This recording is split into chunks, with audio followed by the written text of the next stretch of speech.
Hey y'all, Angel here. You know, I'm really missing my friends in China, and I wanted to express myself to some of those who are coming to visit me here in Texas.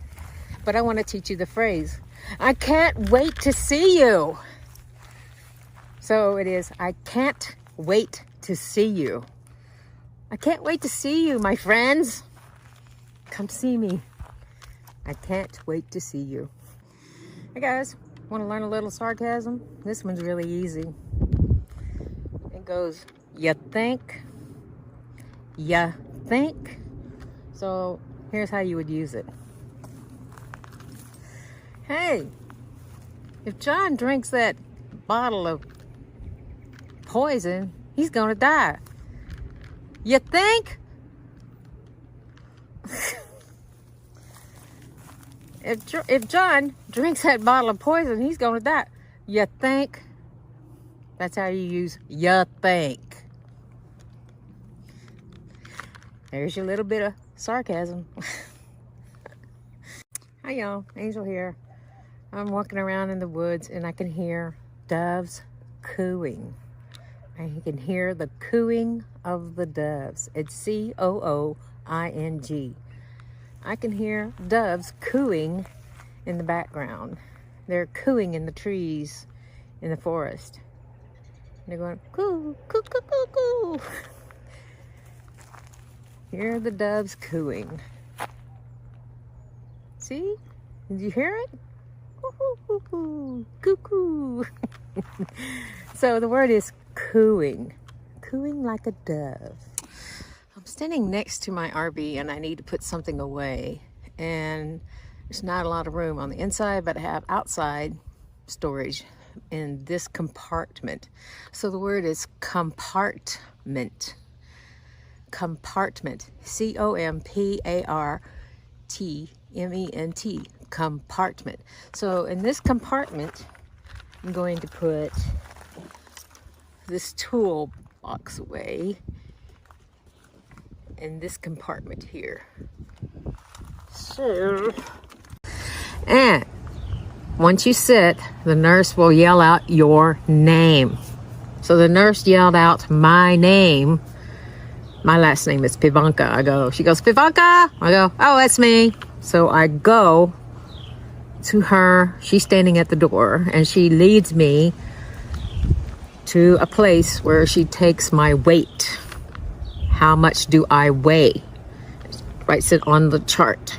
Okay. Then she takes me to a exam room.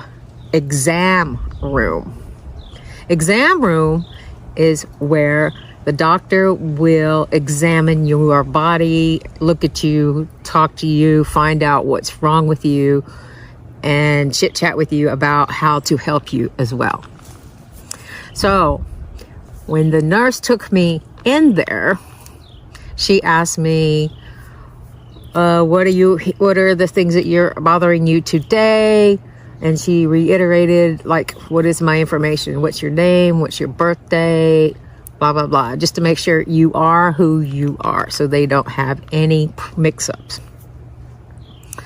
And then she'll ask you, what were your problems? I told her I had shoulder pain and I need help, and some other things that I needed help with. And she wrote them on the notes for the doctor to read.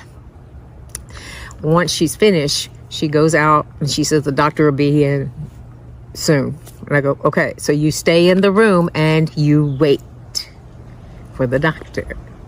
And that's how it goes. See you guys later. Hey guys, Angel here. Yeah, I'm sharing a little bit of Southern mother's wisdom, which is, what is a Southern mother say to their daughter? So here's one that she usually says to her daughter, okay, when she's getting ready to go somewhere and putting on a certain kind of dress. So she'll say, are you wearing hosiery with that? Are you wearing hose with those, with this? Are you wearing hose? Hose or like pantyhose or whatever. So the reason they say that is like, Mom thinks that, okay, you need to wear hosiery with a wedding type attire, fancy dresses, or going to church, or wearing wedding or attire. If it's a nice dress or whatever, you should be wearing hosiery or hoses. So are you wearing hose with that? She's just kind of reminding you, right? So there you go. Another little tidbit of a Southern mom's words to her daughter. Hey guys, Angel here. So I want to explain to you the protocol, or what you do when you go to a private doctor's office. First, you go to the window where the receptionists are and make sure you have your insurance information, okay, and your ID, and give it to the receptionist, and they will check and say, do you have an appointment? And if you do, you say, yes, I do. You have to have an appointment anyway. And you tell her, my appointment is at 11. Okay. And she says, okay, I got all your information. Take a seat and wait until the nurse calls you. So you go sit in the waiting room. The waiting area where the receptionist is. So waiting room. That's the first thing. And after that, I went to the reception desk. They gave me my receipt and my prescription list and referral sheet and everything. And then I was good to go. I could go home, and boom, got in my truck and went home. And then I went to the pharmacy to pick up my medicine and went home. And that's it. Totally different experience. It's a little more personal. No one is allowed in the exam room with you, with the doctor, except a nurse. When she's doing, or he is doing an examination on a person, they have to have a nurse present with them. It is the law. So, anyway, see you guys later. That was enough. That was too much storytelling, I know. Anyway, that's just me trying to share. See you guys later. Bye. And I want to show you what this is. Now, this is where we put potable water only. Potable. Now, potable means it's drinking water. Water that you can drink, okay? You can't put like dirty water or any kind of water in it. It has to be drinkable water. Potable, okay? P-O-T-A-B-L-E. Potable water. So this is where this RV has a tank just in case that we can fill water in, and we can take it where there's no water hookups and have water to drink or take showers with without having to put our RV in a place where there is water. So we'll already have water ourselves. Convenient. So you can camp anywhere, whether there's water or not, because we can have water here. We just fill the tank up here with potable water. Potable water. Fill the tank up. We're good to go. See you guys later. Only reason you go to the hospital. One, because it's expensive to go to the hospital emergency room. When you go to the hospital emergency room, you will wait for hours. It depends on how bad your emergency is. So,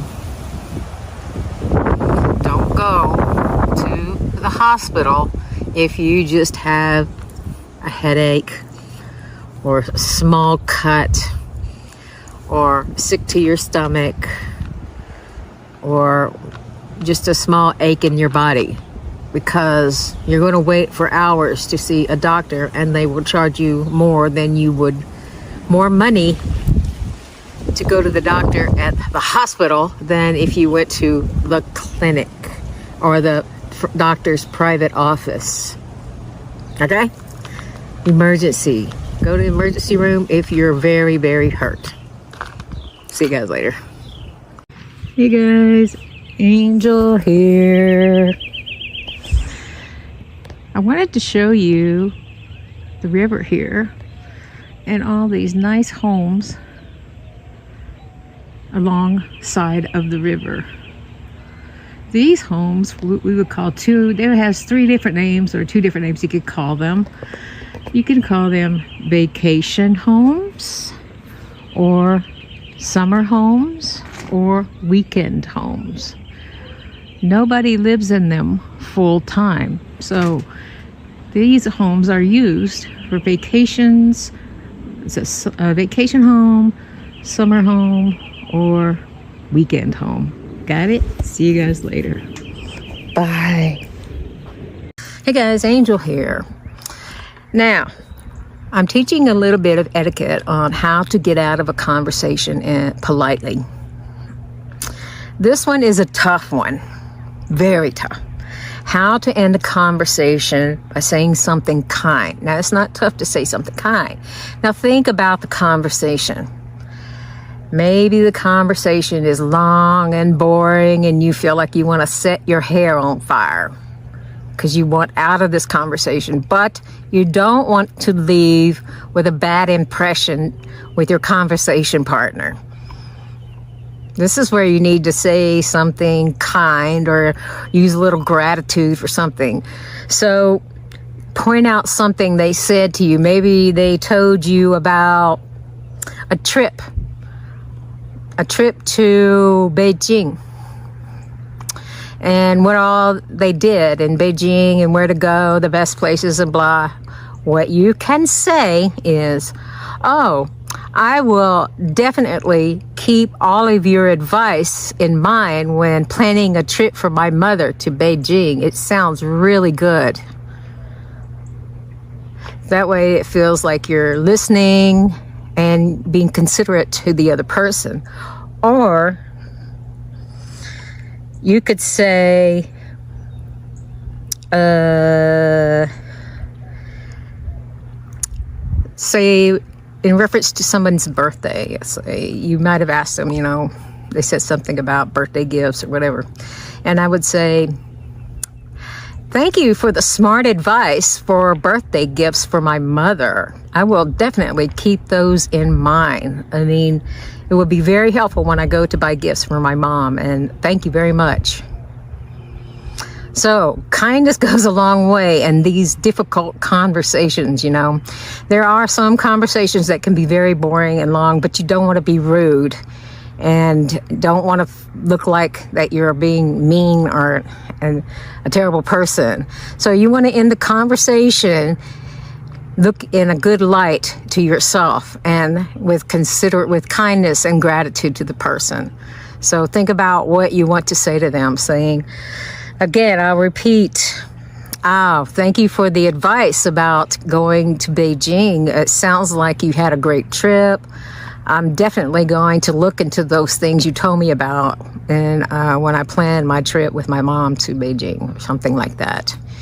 Also, that smart advice you gave me about birthday gifts for my mother. I'm definitely gonna remember those. Thanks for the advice. It's really gonna be helpful to me.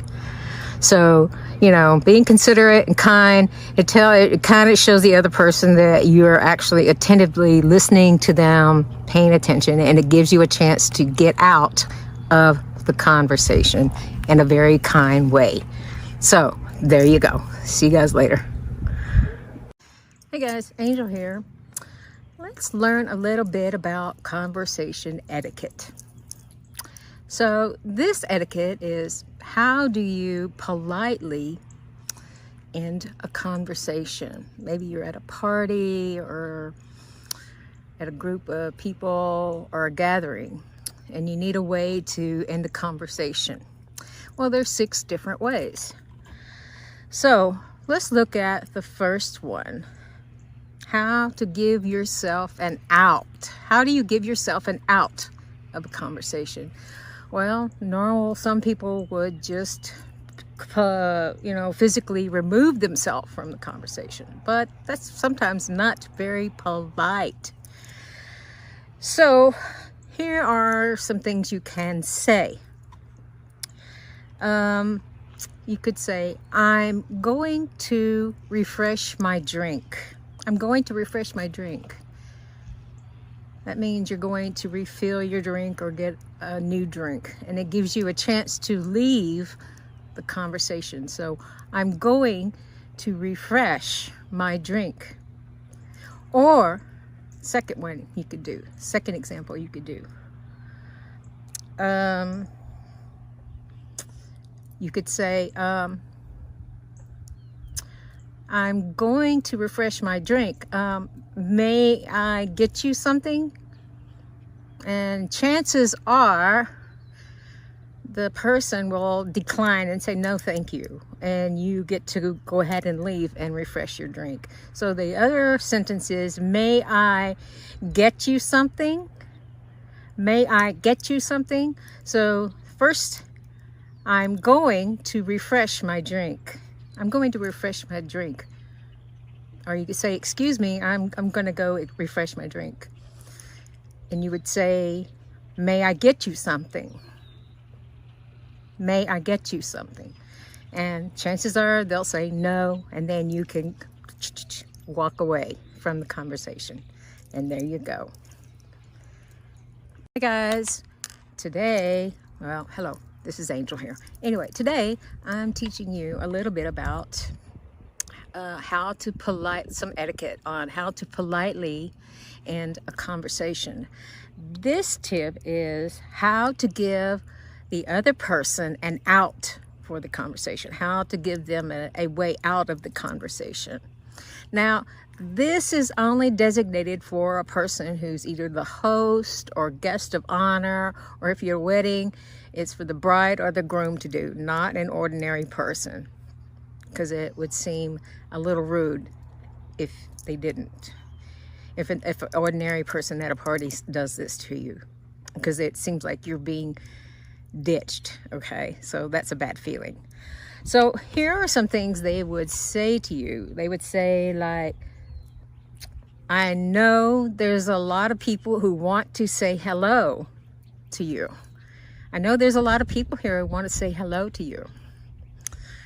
So, or you say, oh, I know you want to hit the dance floor. I know you want to hit the dance floor. That gives them a chance to leave you and to go to the dance floor or wherever. So you're giving the other person a chance to leave the conversation. So first one is, so I know there are a lot of people here who want to say hello. And the next one is, oh, I know you want to hit the dance floor. So you gave the other person a chance to leave the conversation politely. See you guys later. Hey guys, this is Angel. So today I'm teaching about the etiquette of getting out of a conversation politely, or being added to a conversation politely, and how to close a conversation politely. So here is how to close the loop. Now the loop is like, there's a lot of people standing, talking about something together. That would be calling it a loop, okay? So how to close the loop. So the beginning of the conversation, you had one subject you were talking about, but it went off track to something else. So you need to close the conversation somehow. So here you would say, for example, what a small world that you know Mary Eliza too. I can't wait to tell her I met you. So this phrase gently but firmly indicates that the conversation is over and allows you to tie up the loose ends. So you have to go back to the main subject in order to close the conversation. And here, they were really talking at a wedding. You recently attended the same wedding. You could say something, blah, blah, blah. But anyway, what you do to close the loop is work your way back to the subject that you were talking about in the beginning and close it off gently and politely. Okay? So this one, though, is how to invite other people to join a conversation. How to invite other people to join a conversation. So what you do is you introduce your conversation partner to someone else that will allow you to excuse yourself, okay? So you introduce your conversation partner to someone else in the room, in the party, or whatever. So it gives you a chance to excuse yourself. And so that you're not leaving them standing by themselves abruptly, okay? So you could say, have you met John? I believe he went to the University of Ohio and he went to Oxford at the same time you did. That's how you would introduce someone else to your conversation partner if you know they have something in common. And you should say, and you both could swap stories. So, hey, there you go. You got something to talk about. And you can carry on about, I've heard you've had such amazing things about Laura's new business, if you know something about the people that are at the party. Also, you can ask someone to introduce you to someone else so that you could be added to a conversation.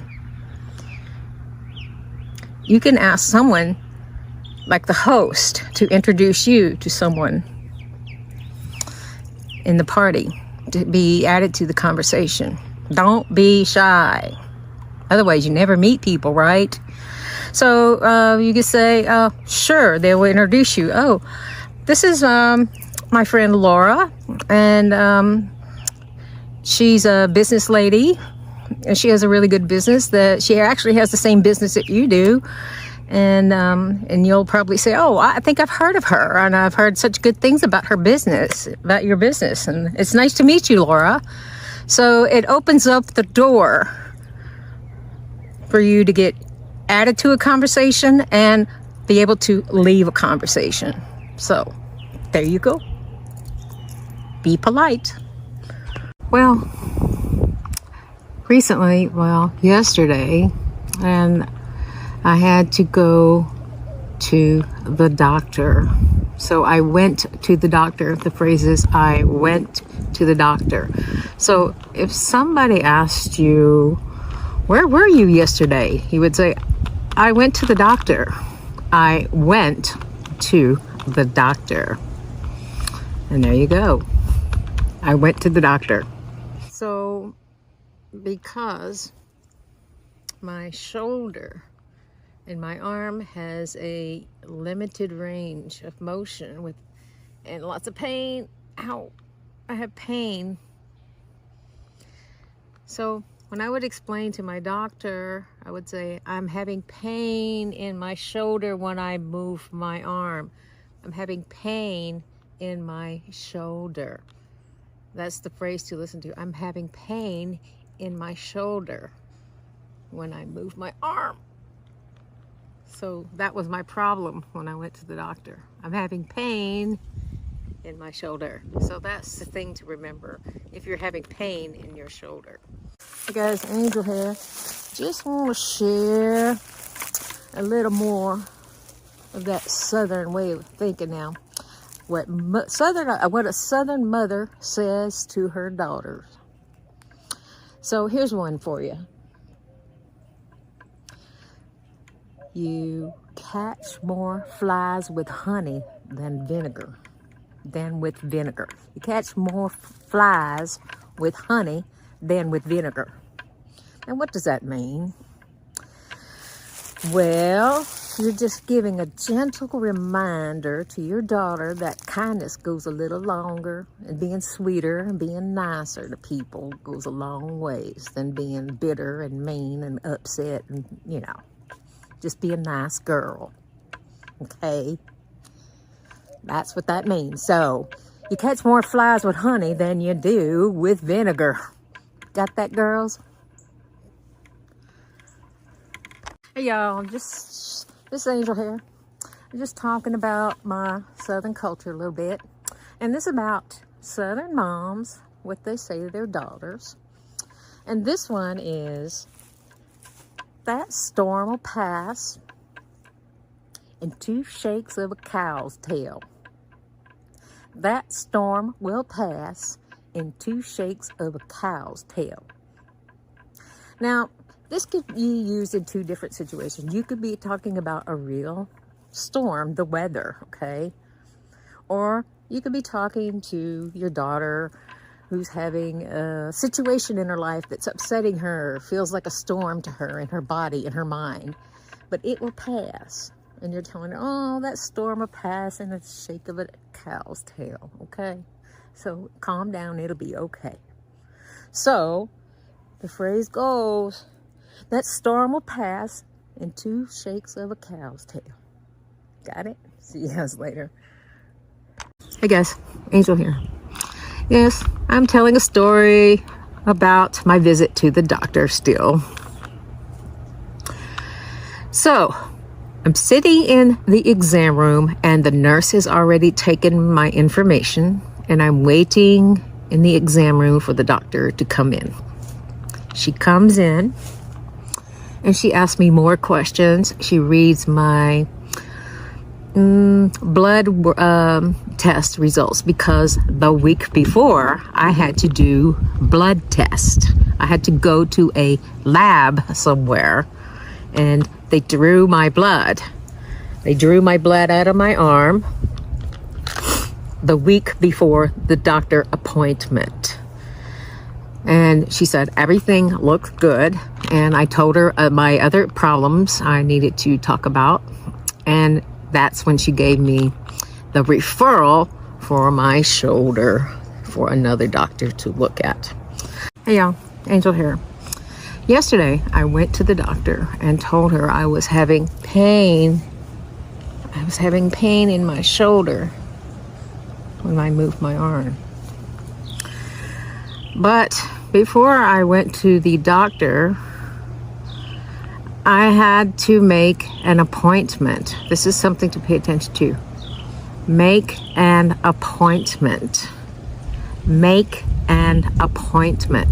You have to make an appointment with the doctor before you go. You cannot just go walk in to the doctor's office and say, hey, I've got a problem. You have to make an appointment, and sometimes you have to wait a month, maybe sooner, maybe 2-3 months before you see the doctor. Depends on how many appointments the doctor has. So the thing to remember is make an appointment if you want to see a doctor. Make an appointment. Hey guys. So I'm talking about my experience with my doctor yesterday. Now, my doctor, I told her about my pain in my shoulder when I moved my arm.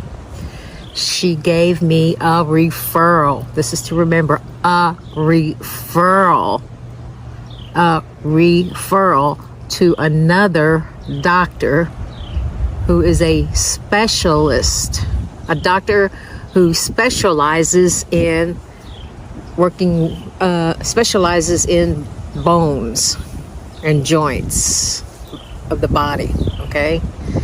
They studied specially to be this kind of doctor who works with bones and joints. So this is an orthopedic doctor. Orthopedic doctor. He's also an orthopedic surgeon, so he can do surgery. So the thing to remember, two things to remember is referral. A referral means they refer you to another doctor. And the doctor there she referred me to is an orthopedic surgeon. Orthopedic surgeon, a specialist. Okay? Hi y'all, Angel here. Yes, we're doing, well, I've been thinking about grammar errors that people make learning English, and it gets confusing. A lot of words sound the same. Sometimes they mean closely the same, but they don't. It just takes a little practice, but you can do it. But the words I'm thinking about today are adverse and averse. Adverse, A-D-V-E-R-S-E, and averse, A-V-E-R-S-E. Totally different spelling, almost the same sound, but not quite, because it's adverse and averse. So let's talk about adverse. Adverse means unfavorable, contrary, or hostile. Someone opposes or doesn't like something, okay? Let's look at an example of how we would use adverse in a sentence. The plane took off despite the adverse weather conditions. The plane took off despite the adverse weather conditions. Now, let's talk about averse. Averse, A-V-E-R-S-E. Averse means having a strong feeling of opposition and or repugnance, a strong feeling of opposition. So let's see how we use it in a sentence. Let me give you an example. Averse, okay. Luke is averse to studying, which explains why he fails all his tests. It means he doesn't like studying. He's really against it, doesn't like it. So that's why he fails his tests. Luke is averse to studying. That's why, which explains why he fails all his tests. Got it? So now you know adverse.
Which means unfavorable, contrary, or hostile, and averse, which means a strong feeling of opposition or repugnance. And there you go. Now you know how to use them in a sentence correctly. Good luck. Hi y'all, Angel here. It's in the evening, it's getting late. Anywho, let's get to business here. We're talking about grammar errors or mistakes that people make. And a lot of them it has to do with the words, getting clear about what they mean, how to use them in a sentence. So I have two words here I want to talk about. Amount, A-M-O-U-N-T, and number, N-U-M-B-E-R, amount and number. So let's talk about amount right now. Amount refers to commodity which can't be counted. Amount refers to a commodity that can't be counted. Like, for instance, water. You can't count water, okay? Unless you're counting bottles of water, you can't. That's not the same. You can't count water, okay? So here's an example how to use the word amount. The rain dumped a larger amount of water on the country this month. The rain dumped a larger amount of water on the country this month. So you can't count like how many drops of rain. You're trying to make a large amount, so you can't. So now let's talk about number. N-U-M-B-E-R. Number refers to individual things that can be counted. Like, for example, birds. There are 5 birds, there are 10 cars, there are 20 dogs. I mean, things you can count. Now, here's an example how to use number in a sentence. A greater number of people are eating more healthy. A greater number of people are eating healthy. So you're talking about a greater number of people. You can count 50 million people. A greater number of people. A greater number of dogs. A greater number of houses. Okay? So a greater number of people are eating more healthy. Now you know. Amount refers to a commodity which can't be counted. For instance, water. And a number refers to individual things that can be counted. For example, birds. Got it? See you guys later. Bye. Hey guys, Angel here. I want to show you this place. It is the Pearl Bed and Breakfast. So this is a kind of hotel where you stay in a place that looks old like this, and they turn it into a bed and breakfast and turns it into a hotel. And you get breakfast in the morning that's homemade. So these are nice things that people here like to go stay at, and they're quite charming. So this is a bed and breakfast. Got it? See you guys later. Hey guys, Angel here. Let's go over some grammar mistakes that people make. So the words we're going to use, examples for grammar mistakes are discuss and consider. Discuss and consider. So no preposition after those two verbs. No preposition after those two verbs, discuss or consider. Okay, no preposition. So here's an example of do not, okay? Hey man, let's discuss this matter. This is correct, actually. Yes, you can say, hey man, let's discuss this matter, okay? Don't say, hey man, let's discuss about this matter. You don't need to use about this, about. So don't say, hey man, let's discuss about this matter. Another example. We should consider what he said. That's good, okay? Don't say, we should consider about what he said. No. You don't say about what, about no, okay? That's wrong. So you got it? Got it. See you later. All right. The words, the phrase that we're going to go through with the grammar mistake here. Divorce from someone, or divorce someone, not divorce to someone. Those are the 3 things. You should say divorce from someone. You should say divorce from someone. Divorce someone, not divorce to someone.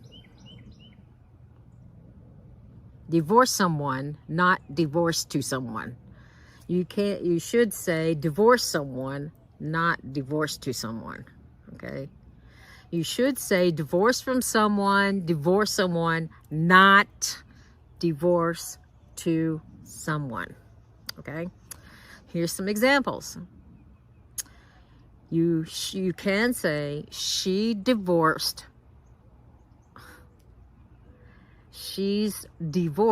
from Andy. She's divorced from Andy. Do not say she divorced to Andy. That's wrong. Next example. She divorced Andy. That's correct. She divorced Andy. Do not say she divorced to Andy. No, that's wrong. Got it? Got it. See you later. Hey y'all, Angel here. Just want to share a little bit of Southern phrases with you, especially ones that a Southern mother says to her daughter. And one of them is, don't be ugly. Don't be ugly. Now that doesn't mean, has nothing to do with the way you look, okay? You tell your daughter, don't be ugly now. So that is really telling you need to behave, and don't talk to your mama like that. Like, don't talk mean. Don't be mean. Don't talk mean to someone. So we're saying, don't be ugly. If your daughter is talking ugly, talking nasty, being mean, talking mean words. So that means don't be ugly, okay? There you go. Just learn your first Southern mama's words to their daughter. There you go. Hey y'all, Angel here. Wow, there's a lot of noise. Loud noise. Do you hear the loud noise? Someone is doing some construction on a home just on the other side of the property here.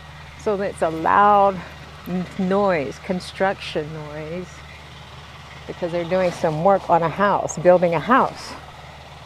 But what I want to talk to you about is this sign right here.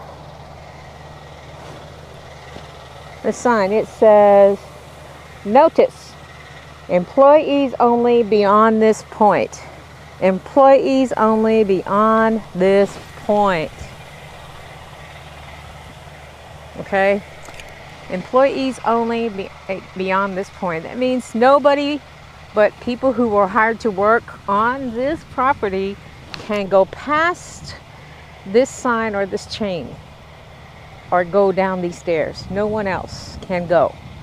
So if you think you're going to be dangerous or someone who thinks, oh, no one can tell me what to do, please follow the rules. It's for your own safety. They don't tell you that just to tell you what to do. There's a reason. But anyway, this sign says, notice, employees only beyond this point.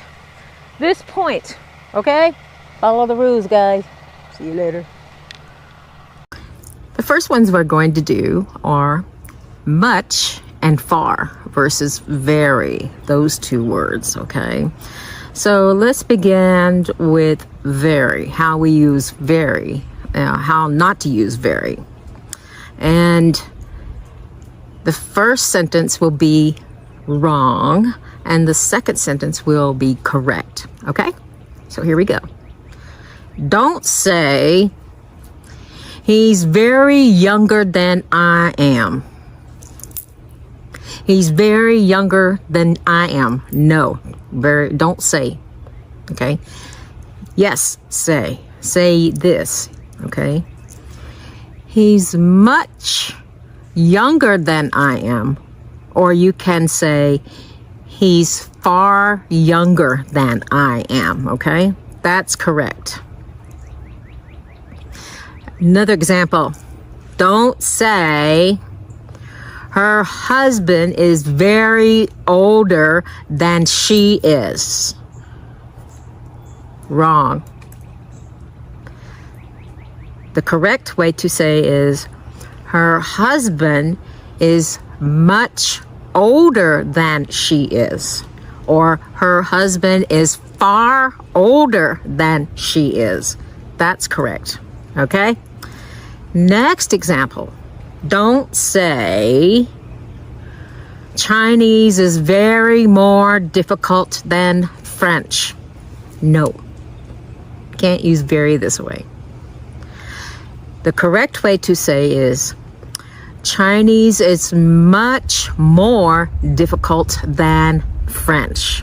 Or you can say, Chinese is far more difficult than French. Got it?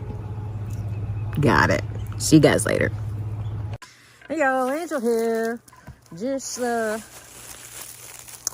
sharing a little Southern mama wisdom. Things that a Southern mother says to her daughter. So, nothing ever good happens after midnight. That's one. Nothing ever good happens. Nothing good ever happens after midnight. Nothing good ever happens after midnight. What does that mean? Well, that means you better get here the time I told you to get here. If I said you better be in by 9 o'clock or 10 o'clock, you better be here, because nothing good after that time is nothing. Someone's going to be waiting at the door for you. Yeah. Either daddy or mama's going to be waiting on the door for you if you're late. Yeah. So nothing, nothing good ever happened after midnight, okay? So make sure you make curfew.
See you guys.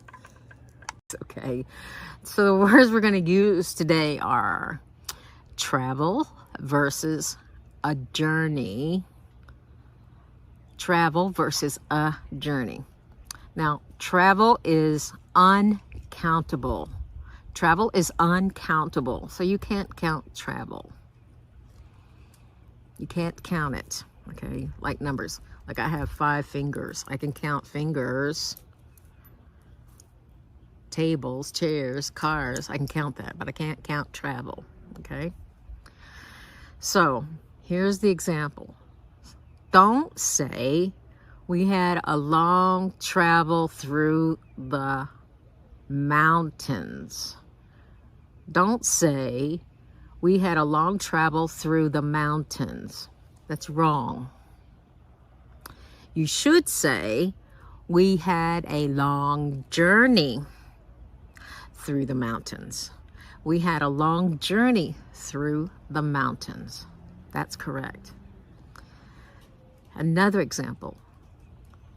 Don't say, we had a long travel by coach from the north to the south of the country. No, don't say that. You should say, we had a long journey by coach from the north to the south of the country. That's correct. And the last example. Don't say, I wish you a good travel. That's wrong. You should say, I wish you a good journey. That's correct. Got it? Got it. See you guys later. Hey y'all, Angel here. Just thought I'm sharing a little bit of Southern Mama's wisdom. Okay, what Southern mothers say to their daughters.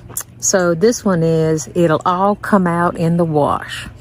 Now, it'll all come out in the wash. Now this means, well, just think, your daughter's in tears. She's all upset about something that went wrong, or heartbroken, or whatever, or did something didn't go right today in her life, and you're just trying to comfort her. And all it means is that in the end, things will work out. In the end, things will work out. So it'll all come out in the wash.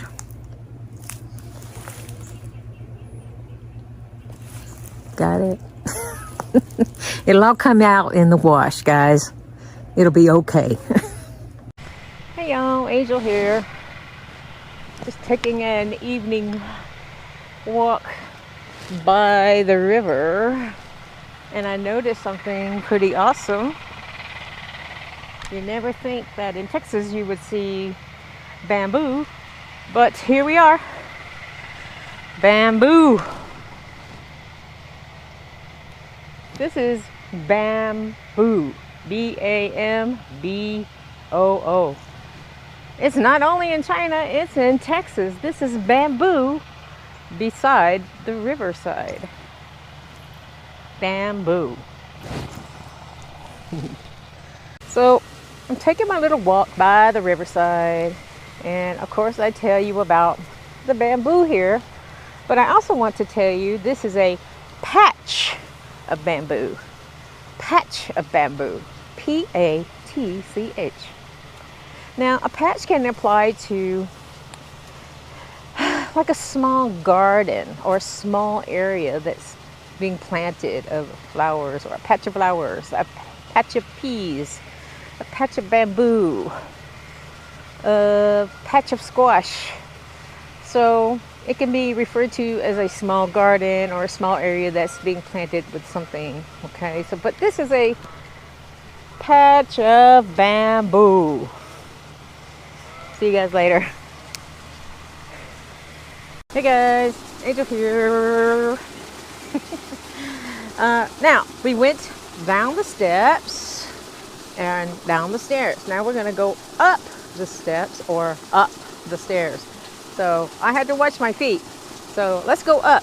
Want to go? Here we go. 1, 2, 3, 4, 5, 6, 7, 8. Well, it must have been 8 when I went down too, but I didn't say 8. Sorry. Anyway, we went up these steps, or came up, or went up these stairs. Go up the stairs, go up the steps. But since we already did it, we could say I went up the stairs, or I went up the steps. Are you confused now? Don't. It's easy. See you guys later. Hey guys, Angel here. So here's a phrase I want to teach you. So these are steps or stairs. I'm going to go down the steps to the river, or I'm going down the stairs to the river. So the phrases are go down the steps to the river, or go down the stairs to the river. So let's do it. Want to go? Let's go. I have to watch, so you have to follow me like this. I have to watch my feet because I fall down. 1, a 2, a 3, a 4, a 5, a 6, a 7, and 7 steps. Whew, I was a little worried. I don't want to fall down. Anyway, we went down those steps, or down those stairs. See you guys later. Hey guys.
It's Angel here. So we're talking about conversation etiquette. How would you politely get out of a conversation or end a conversation or get into a conversation? Now this one is how to reference future plans. How to reference future plans.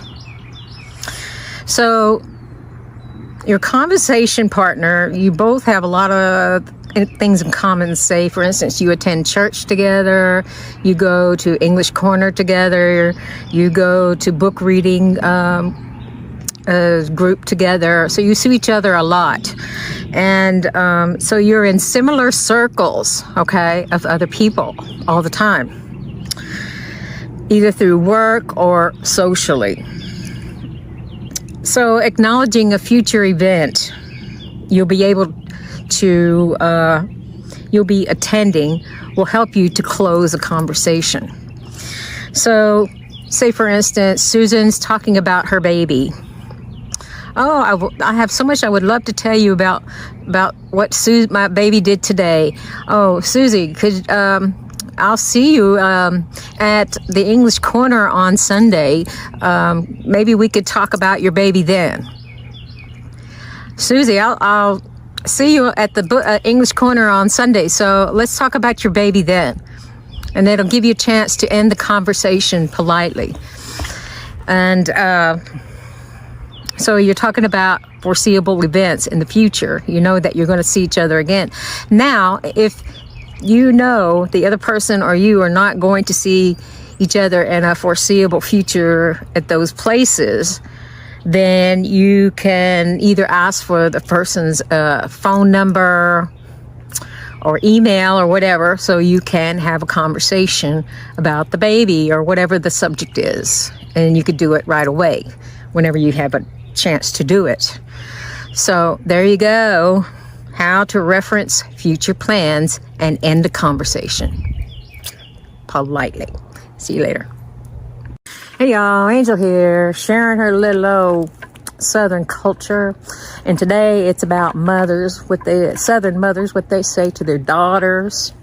And this one today is, you're getting a little too big for your britches. You're getting a little too big for your britches. Now, britches are pants, okay, or trousers.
That's what britches are.